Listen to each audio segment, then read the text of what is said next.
युद्धपोत आईएनएस विशाखापट्टनम की बहुत सी तस्वीरें आपने देखी होंगी, लेकिन जो तस्वीरें आज मैं आपको दिखाने जा रही हूं ये आपने कहीं पर नहीं देखी होंगी। पहले जरा जान लीजिए कि 10 से ज्यादा माले हैं आईएनएस विशाखापट्टनम में, 6 ऊपर हैं, 4 नीचे हैं। और अभी हम आपको सीधे लिए चल रहे हैं इस विशाखापट्टनम के आंख नाक कान। लेकिन इससे पहले यहाँ पर देखिए क्या लिखा है, CNS guidance our singular aim is protecting and promoting our national interest any time anywhere और एनी हाउ। तो इसका क्या मतलब है, कैसे any time anywhere anyhow, इस पर बात करेंगे। लेकिन सबसे पहले आइए आंख नाक कान आईएनएस विशाखापट्टनम की ज़रा एक बार उसको देख लीजिए। ये पूरा ऑपरेशन यहाँ से चलता है। आप जब भी इसको चलता हुआ देखते हैं तो इसके पूरे ऑपरेशंस कैसे होते हैं वो यहाँ से होता है।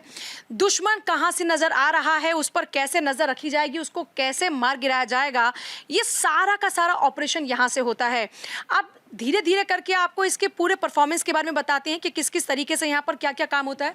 तो सर यहाँ पर सबसे पहले हम समुद्र में हैं, हमें तो कुछ नज़र नहीं आ रहा, हमें कुछ समझ भी नहीं आ रहा। तो ज़रा आप हमारे दर्शकों को आसान भाषा में समझाइए कि किस तरीके से आप लोग देखते हैं कि दिशा कहाँ पर है, कैसे टर्न करना है, और बाकी आपको रडार से जब इनपुट्स मिलते हैं तो वो किस तरीके से आपको मिलता है। जी पहली बात तो मैं आपको इस जहाज़ पे वेलकम करना चाहता हूँ। Thank you. भारतीय नौसेना पोत विशाखापट्टनम जो सबसे अद्भुत जहाज़ है हमारे भारतीय नौसेना का।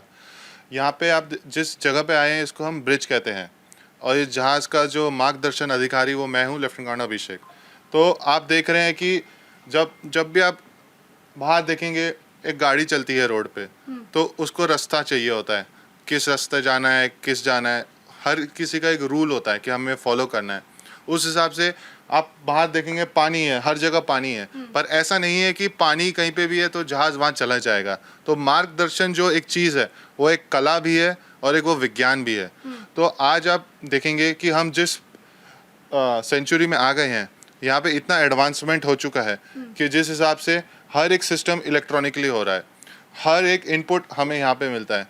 हम हर चीज़ जो लेटेस्ट टेक्नोलॉजीज़ हैं वो इस जहाज़ पे हैं। तो इस जहाज़ में अगर आप एक गाड़ी से देखेंगे तो ऐसा नहीं है कि मैं उसको बोलूँगा कि मुझे 100 किलोमीटर प्रति घंटे से जाना है तो तुरंत मिलेगा, नहीं। ये 8000 टन का जहाज़ है, तो टाइम लगता है स्पीड बिल्डअप करने में। पर ये युद्ध पोत है तो उस हिसाब से नॉर्मल वेसल से, जो मर्चेंट वेसल है, उससे भी तेज़ चलता है। और इसकी मनूवरेबिलिटी भी ऐसे अलग अलग तरीके से हो सकती है। और जब जहाज़ को आपको रोकना है, ऐसा नहीं है यहाँ पे ब्रेक है, आपने ब्रेक दबा दिया जहाज़ रुक जाएगा, पावर ब्रेक भी नहीं है, पावर ब्रेक कुछ नहीं है। तो फिर आपको उस हिसाब से, तो इसलिए मैंने आपको स्पेसिफिकली बोला विज्ञान और कला। तो वो एक अफसर में होती है जो यहाँ जहाज से आदेश देता है, जो नीचे इंजन। जो साइंस और कला का आप योग की बात कर रहे हैं वो कैसे काम करती है, ज़रा हमें समझाइए। हमारे जो दर्शक इस वक्त देख रहे हैं, जो आज़ादी के जश्न में डूबे हैं, जो भारत की ताकत को महसूस कर रहे हैं, ज़रा बताइए कि भारत की ताकत कितनी बढ़ चुकी है आज। देखिए, पहली बात आप इस युद्ध पोत पे हैं तो वही ये एक वो चीज़ है जो आप बोल सकते हैं कि हम इस लेवल पे, इस दुनिया में हमारी स्टैंडिंग हो गई है अभी, कि हम यहाँ पहुँच चुके हैं। अभी जो आपको विज्ञान के बारे में मैं कह रहा था, वो सब ये इलेक्ट्रॉनिकली जो डेटा आ रहा है वो आपको अभी एक्सप्लेन करेंगे lieutenant commander Guru. He will ये आपको पूरा आईबीएस के बारे में एक्सप्लेन करेंगे, जो पूरा चार्ट्स हैं, जो हमें नक्शा होता है जिसके ऊपर हमें जहाज़ को लेके जाना है, कहाँ जाएगा, कैसे जाएगा, वो ये आपको एक्सप्लेन करेंगे। समुद्र का नक्शा है। गुरु सर ज़रा एक्सप्लेन कीजिए, बताइए हमारे दर्शकों को कि यहाँ पर आप लोग कैसे देखते हैं कि कहाँ पर मूव हो रहा है, कहाँ पर हम खड़े हैं। जैसे सर ने कहा था ये सबसे इम्पोर्टेंट जगह है, तो यहाँ से हम जहाज को स्टीयर करते हैं and we manoeuvre in the sea. तो जैसे आप देख रहे हो ये सबसे एडवांस टेक्नोलॉजी है एंड इसको किया जाता है इंटीग्रेटेड ब्रिज सिस्टम। तो इसमें आपको मल्टीपल कंसोल्स है जहाँ से आपको रेडार से पता चलता है कौन सी टारगेट कहाँ पे है। जो कम्युनिकेशन आपका होता है एस्टैब्लिश, वो यहाँ से होता है सारा। आप लोग पूरा जो आपस में कॉन्वर्सेशन करते हैं वो यहाँ से। जी ये जो आप देख रहे हैं यहाँ से सारे आदेश दिए जाते हैं अलग अलग जगहों को, जहाँ से कि मुझे क्या चाहिए इस जहाज़ से, मुझे इस जहाज़ को कितनी तेज़ी से लेके जाना है, कब रोकना है ताकि मैं उस जगह पहुँच पाऊँ। It's a team work, it's a complete team work. तभी हम we rely on team work. एक बंदे के वजह से शिप नहीं चलेगा, ये हम सब हैं, जो हम सब 300 लोगों से ज़्यादा यहाँ पर रहते हैं शिप पर। आप लोग की तो एक दुनिया है अलग यहाँ पर पानी में। जी बिल्कुल, बहुत ही अलग ज़िंदगी है और ये बहुत ही बढ़िया ज़िंदगी है। बहुत ही बढ़िया ज़िंदगी है। आइए, अपने कार का स्टीयरिंग देखा होगा। अब मैं यहाँ दिखाती हूँ कि जब आप किसी युद्धपोत की बात करते हैं तो उस युद्धपोत का जो स्टीयरिंग होता है वो कैसा होता है। सर, ये स्टीयरिंग है। तो यहाँ पर आप लोग बैठते, ज़रा बताइए किस तरीके से हमारे दर्शकों को आप लोग यहाँ स्टीयरिंग को पूरा मूव करते हैं, कैसे सब ऑपरेट होता है। यहाँ पे एक ऑपरेटर क्वार्टर मास्टर होता है। अच्छा। तो वो बेसिकली जैसे कार में ड्राइवर के ऊपर सब कुछ है कि वो अपने मन से इधर ले जाए, उसके हाथ में कुछ नहीं है। बेसिकली हम जो कमांड देंगे, ये मार्गदर्शन अधिकारी हमारे सर हैं, तो सर जो बोलेंगे, अब इधर लेफ्ट राइट हम नहीं करते हैं। पोर्ट हो गया लेफ्ट साइड, स्टारबोर्ड हो गया राइट साइड, तो ऐसे बोलेंगे स्टारबोर्ड 25 मतलब 25 डिग्री राइट की तरफ उसको बोलेंगे घुमाने के लिए, तो वो उधर घुमा देगा और रिपीट करेगा। सर ने जो भी ऑर्डर दिया होगा उसको रिपीट करेगा। तो बेसिकली ऐसे ही चलती है। कार की तरह वैसे फास्ट नहीं घूम सकती, थोड़ी लेट होती है, बट इतनी बड़ी जहाज है तो उसके हिसाब से बहुत ही अच्छा मैं इस रिस्पॉन्स। पर बैठ सकती हूँ एक बार? तो देखिए, 7,500 टन का ये युद्धपोत है। अब जरा आप समझिए, मैं यहाँ स्टीयरिंग पे बैठी हूँ, आज बहुत बड़ी जिम्मेदारी मैं संभाल रही हूँ सिर्फ आप लोगों के लिए, और साथ में मुझे एक और जिम्मेदारी जो आप लोगों ने दी है भारत 24 का, ये माइक आईडी आप लोगों के लिए थाम के रखना वो भी है। यहाँ पर अब 25 डिग्री अगर मान लीजिए मुझे मूव करना है तो कैसे करेंगे सर? आपको जैसे जैसे आप अज्यूम करिए, आपको ऑर्डर मिल रहा है स्टारबोर्ड 25, स्टारबोर्ड 25, स्टारबोर्ड 25, ओके। तो आप दाहिने तरफ, स्टारबोर्ड दाहिने दाहिने, तरफ ओके। 25 डिग्री पे जाके तो यही व्हील को विज्ञान है, रोकेंगे। बचपन में ढंग से पढ़ना पड़ेगा अगर आपको ये विज्ञान समझना है तो ये 25 डिग्री ऐसे हो गया। आइए, वो सूरज, चांद, तारे किस तरीके से यहाँ वो जो कला है उसके जरिए कैसे आकलन किया जाता है, क्योंकि टेक्नोलॉजी अगर फेल हो जाए तो हम फेल नहीं होंगे, क्योंकि हम भारतीय सेना हैं। तो आइए उस कला को भी ज़रा एक बार समझते हैं इसी ब्रिज में। बताइएगा सर। देखिए, जैसे आपने वहाँ पे एक इलेक्ट्रॉनिक चार्ट देखा था, वैसे ये पेपर चार्ट है। ये भी हम कला आज भी फॉलो करते हैं। अच्छा। कि ये पूरा हार्बर का चार्ट है कि हमें जहाज को कैसे बाहर लेके जाना है, क्या रास्ते से लेके जाना है, कितनी गहराई है पानी में, वो सब यहाँ से होता है। और फिर जो आप बोले थे चांद सितारे के लिए, तो अभी ये देखिए, इसको बोलते हैं हम सेक्सटेंट। तो अगर हमारे पास जीपीएस नहीं है तो हम जहाज को एक पर्टिकुलर कोर्स पे मेंटेन करते हैं, आधा घंटा 1 घंटा कांस्टेंट, विदाउट, बिना कोई ऑर्डर दिए, पोर्ट 20, स्टारबोर्ड 20 जो आप वहाँ प्रैक्टिस कर रहे थे अभी। तो यहाँ से हम शूट डाउन करते हैं एक स्टार को, उससे हम फिक्स निकालते हैं और फिर हम ये भी पता कर लेते हैं कि हमारी फिर पोजीशन किधर है जहाज की, क्योंकि आप जब पानी में जाएंगे तो हर जगह समुंदर है, तो आपको अपनी पोजीशन पता होनी चाहिए, क्योंकि आपको कहाँ जाना है, आपका क्या इरादा है, आपका क्या मिशन है, उसको पूरा करने के लिए। तो क्या इरादा है, कैसे पूरा यहाँ पर एक आकलन लिया जाता है कि हम कहाँ पर खड़े हैं, हमारी दिशा क्या है। लेकिन अब एक और महत्वपूर्ण सवाल, और ये मेरा अभी फ़िलहाल यहाँ इस ब्रिज में एक आखिरी और बहुत ही महत्वपूर्ण सवाल होगा। और सर, मेरा सवाल ये होगा कि मान लीजिए यहाँ सामने से आपको कोई मिला कि अब दुश्मन यहाँ से कहीं आसपास में आ रहे हैं, या फिर कोई ऐसी अनआइडेंटिफाइड चीज़ें हैं जो हमको डाउट में डाल रही हैं, तो आप लोगों का पहला एक्शन क्या होता है? हमारा पहला एक्शन होगा कि हम लोग पहले हायर स्टेट ऑफ रेडीनेस में चले जाते हैं, जिसमें कि कोई सेंसर्स हैं पर्टिकुलर, वो सब ऑपरेट होते हैं, हम उनको देखते हैं। फिर नीचे जो हमारा ऑपरेशंस रूम है, वहाँ से सब चीज़ें कंट्रोल होती हैं। सो वहाँ से पूरा इनपुट आएगा, वहाँ सारे सेंसर्स का फीड आएगा, जो मेन फायरिंग सेंसर्स हैं, जो वेपन्स हैं, सब नीचे से कंट्रोल होते हैं।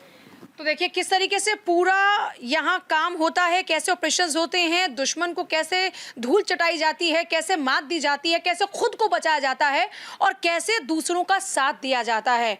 ये पूरा का पूरा लेखा जोखा, ये पूरी जानकारी लगातार आप देखते रहिए भारत 24 पर।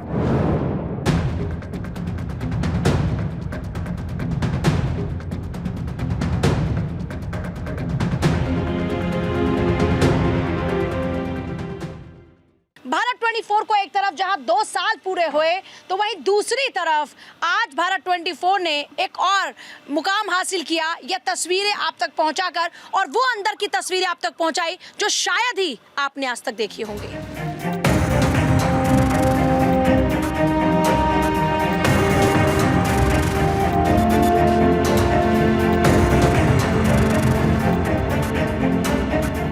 जब 78वें स्वतंत्रता दिवस के मौके पर देश आजादी के जश्न में डूबा है, उस वक्त पे भारत की ताकत को देखकर फक्र होता है।